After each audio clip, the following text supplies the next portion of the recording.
Hey there folks, welcome back to Prime Mover. I hope you guys have been having a great week. I know it's been a little while since I posted, and a lot of you are probably waiting on the next installment of the N-Scale 32x60 layout. I have several parts on order, bridge abutment, a new bridge from Atlas, some trestle bents, and a few other parts that I've been waiting for, and I did finally get notified that they shipped this week. So hopefully I'll have them by next week, and then I can start back on the next installment of that video. But for today, I thought I would share something with you that I got this week from Class 1 Model Works, a very impressive new boxcar. Even the packaging is impressive. So how about we get started with this review? All right, let's take a look at unpacking this really big boxcar. I love how they've got a diagram here with some of the dimensions and details of the car.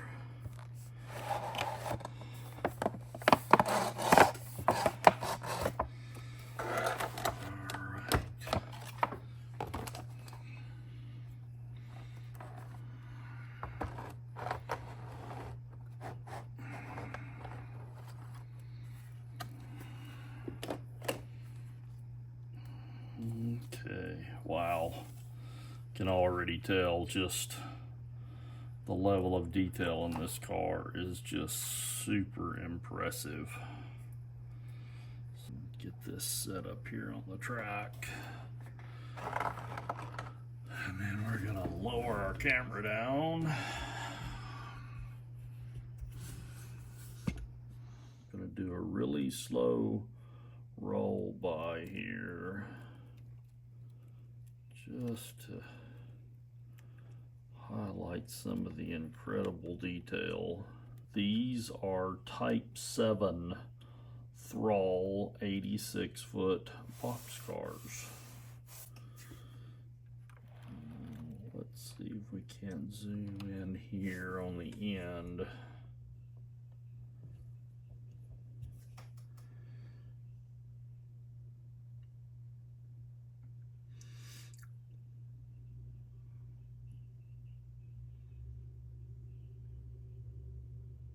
Produced from the 1960s through the 1980s. This car specifically was built in '66. And these cars could be found everywhere up through the early 2000s, from the 1960s to the 2000s, moving mainly auto parts for the railroad. And they did produce a lot of revenue moving those auto parts.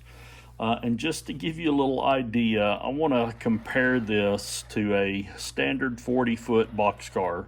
So this is a 1937 AAR 40-foot steel boxcar. And you can see it is just puny in comparison. One thing that's really cool, you can see the overspray that's actually modeled on this car, because the car builder actually did overspray the edge of the roof, and being that most people are not going to see the top of the roof unless they're on a bridge or something, they weren't really concerned with making sure that that had a nice crisp edge to it. New and 8 of 66. And you can read the warning placards there. This car access height. There's no running boards. You can see all the rivet detail on the side there. And just seeing those etched metal walkways is just so impressive.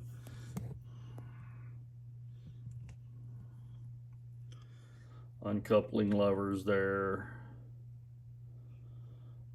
Brake chain. And again, the detail on the decals, just so sharp, crystal clear on the doors, and those door latches are just blowing my mind. So looking at the underside of this car, you can see the brake details, brake lines, And then one thing that's really cool to check out is the Keystone cushion underframe unit there that gave these cars extra cushioning when coupling and uncoupling. And one other thing that I noticed that's a very impressive detail on these cars is look at the roller bearing hubs on those axles rolling. Very cool indeed. And the wheels actually have a type of coating on the face of them that I'm sure if you were to put a little bit of dirt in there with maybe some pastels, or you were to airbrush it, that's really going to give that wheel a realistic look to it compared to the really shiny sort of machined look that you get on a lot of metal wheels.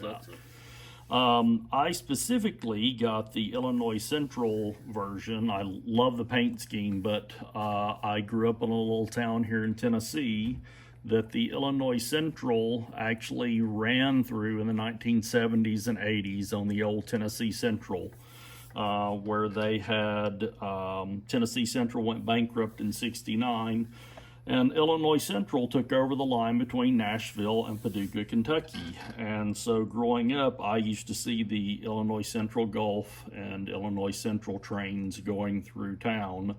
But I remember seeing those trains come through all the time and had fond memories of that. I did actually get one other road name in this car. I bought a Southern Pacific one, and it is just as impressive as the Illinois Central car in its detail and paint scheme. These cars definitely, if you model the 1960s and 70s especially, these cars were everywhere, and you can't go wrong getting one of these cars. It's just its sheer size alone makes a big impression on a train going across your layout or in a display case.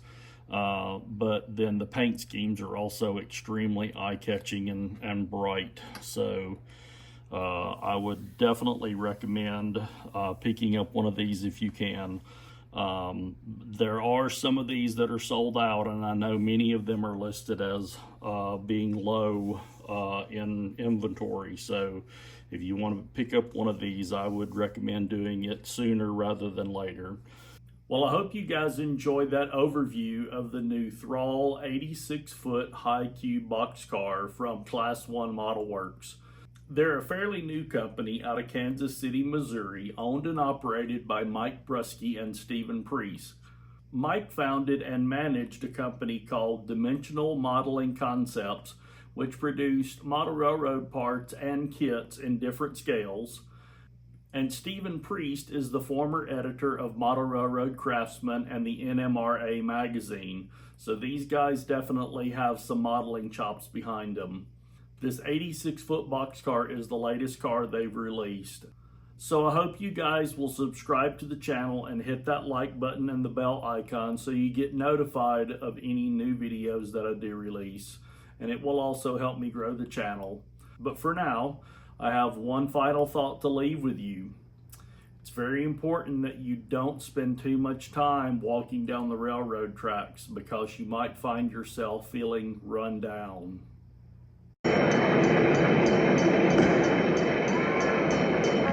Anyway, thanks so much for joining us here again at Prime Mover, where we play with trains, we learn about model railroading, and we share the joy of trains with others. I hope to see you guys again soon. Have a great rest of your week.